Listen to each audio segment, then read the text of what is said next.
Philippe Michalak est chauffeur routier depuis plus de 30 ans. Il travaille dans une entreprise qui emploie près de 600 routiers. À bord de son camion, il parcourt l'Europe entière et ne rentre pas toujours les week-ends. Salaire net, 1 650 €. Une semaine de travail, c'est pour lui toujours plus de 50 heures, avec des heures supplémentaires rarement rémunérées. Déjà à l'heure actuelle, on n'est pas rémunéré pour le travail qui est fait. Alors imaginez avec les ordonnances qui vont venir se rajouter, c'est d'un point de vue inacceptable. Ce matin, à Douchy-les-Mines, les routiers bloquaient un rond-point près d'un dépôt de carburant. Parmi eux, Frédéric Rasca, il est salarié d'une entreprise de livraison et messagerie. Il travaille 35 heures par semaine et touche 1 800 € net. Il redoute la fin de certains acquis de sa profession. Par exemple, le congé de fin d'activité, les primes d'ancienneté vont être impactées aussi, les salariés détachés dans le transport.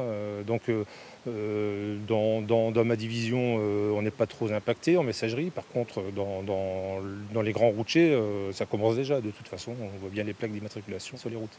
Ce qui inquiète aussi ces salariés, c'est que les accords d'entreprise puissent primer sur les accords de branche. C'est toute la loi travail qu'ils rejettent. C'est les indemnités prud'homales, les licenciements, le CSHCT, on enlève des pouvoirs, le pouvoir de négocier. En fait, pour moi, c'est l'élimination pure et simple des syndicats.